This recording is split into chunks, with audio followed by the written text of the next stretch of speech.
And that brings us to the person of Tamar. Now, with Absalom and Amnon, I don't want to spend too much time on them, but again, we see here that what happens when we're consumed with sin. When sin takes a hold of us, when we feed sin and we continue to feed it and feed it and feed it, by feeding our own selfish desires, by seeking to constantly gratify ourselves, it always ends in tragedy. And not just tragedy for ourselves, but tragedy for those around us. Just as Amnon was consumed by his sin and it destroyed his life and the life of his sister Tamar, Absalom was consumed by sin and it destroyed the life of his brother Amnon, and it also destroyed Tamar as well. Tamar was denied justice because Absalom took justice into his own hands. So Tamar received no justice in this life. Absalom stole it from her to gratify his own lust for revenge and his own desire for power. And Absalom himself has now been isolated from his family. And who's to say what this is going to happen throughout the entire kingdom of Israel? This is creating distress and turmoil throughout the whole kingdom of Israel. But what do we learn from the person of Tamar? From Tamar, we learn a very, very hard lesson, which is that in this life, innocent people sometimes suffer, and there's no reversal of fortune. We love these stories in the Bible like Joseph and like Ruth, where we see people who are relatively good, right? Again, no one is good before God, but relatively speaking, they're good people. Joseph was a good, obedient son.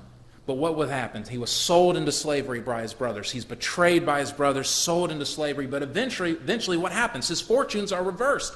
And he ends up being the second most powerful man in the world under Pharaoh. Ruth experienced such tragedy, losing her husband, having to go to a foreign land, becoming destitute. But what happens? Eventually her fortunes are reversed, and she marries Boaz, and she is redeemed and restored and given children. Of course, again, the grandfather of David. And we love hearing about these stories in the Bible, and they are true stories, and sometimes life works out that way. Sometimes we suffer, and God has a plan in that suffering, and God brings that plan to fruition, and then God reverses our fortune. And even though we go through a lot of suffering, at the end of it, God reverses that, and in this life, we see a lot of material blessing. But we also have instances in the Bible like Tamar. Tamar, who was a virgin. There's no reason to think that she had sinned in any particular way. And yet she suffers. She suffers being violated by her brother. She is denied justice from her other brother, and of course from her father as well, who doesn't act in this situation. And says that she just lives desolate in her brother's house for the rest of her days. In this life, there's no happy ending for Tamar. And we have to learn that in this life, there is not always a happy ending like that. There are people who suffer. They suffer due to the sins of others. And they don't always get justice in this life. They don't always have their fortunes reversed. There were Christians living under the persecution of Rome who would have their lands stolen from them, have their livestock taken, and they never got them back. They'd be cast to the lion's den, and they'd be food for the lions. And that's how their life ended. And this is where we see the words of Jesus Christ to come true. Which is that if anyone should follow after me, let him deny himself, pick up his cross, and follow me. Pick up your cross. What does that mean? That means we'll be willing to die. Join in the death march. This is why Jesus says to the rich young ruler, sell all of your possessions and you will have treasure in heaven, and then come and follow me. Because sometimes in this life, God asked us to let all of it go. We could lose everything. Daniel is one who was taken from his homeland because of the corruption in Israel. Israel is conquered by the Babylonians. He is taken from his home. He is sent to Babylon, forced to serve the interest of a foreign empire, a foreign king. And even though God raises him high up in the land of Babylon, that's still not his home. And Daniel never makes it back home. He dies in Babylon. And the question is not whether or not God will reverse our fortunes in this life. The question is, will we be faithful to God no matter what God does to us? Will we still continue to trust in the Lord, whether he reverses our fortune or not? That is the lesson that we have to learn.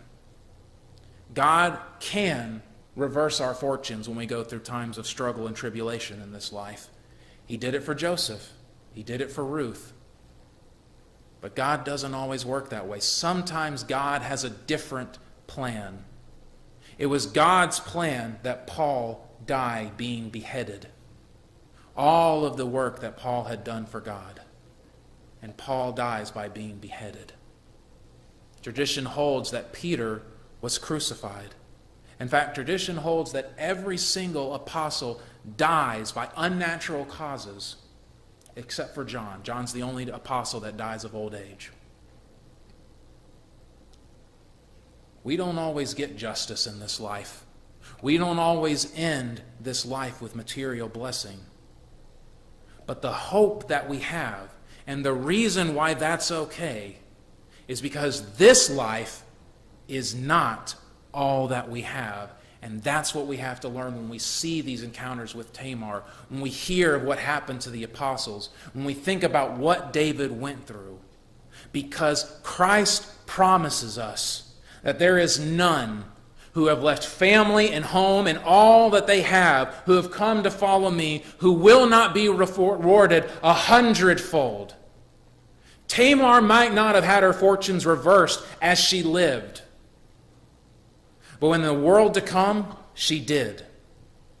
Daniel may not have never made it back home to Babylon in his life, but he is home now with the Lord.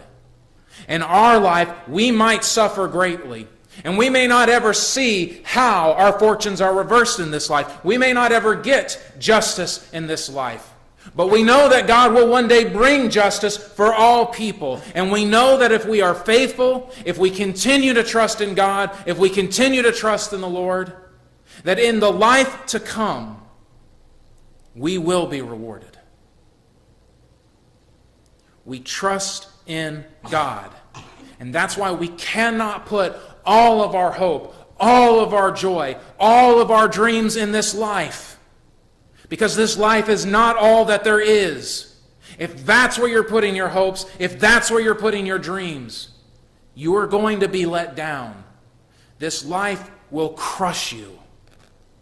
But if you have put your hope and your trust and your faith in the life to come that Christ will carry you to, the home that Jesus has prepared for you, that he is leading you to, then you will be able to honor the words that Martin Luther uttered in his hymn, "Let goods and kindred go, this mortal life also. The body they may kill, God's truth abideth still. His kingdom is forever."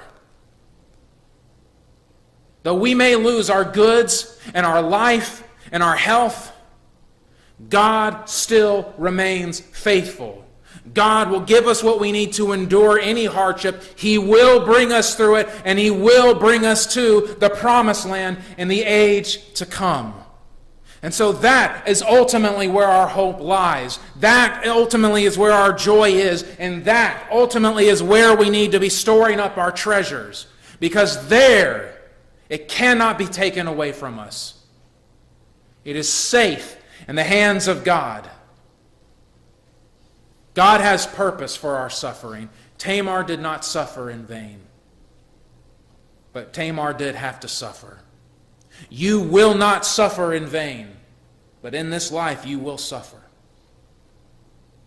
But will you be faithful to stay true to the Lord and persevere to the end, that you may receive what will come in the life after?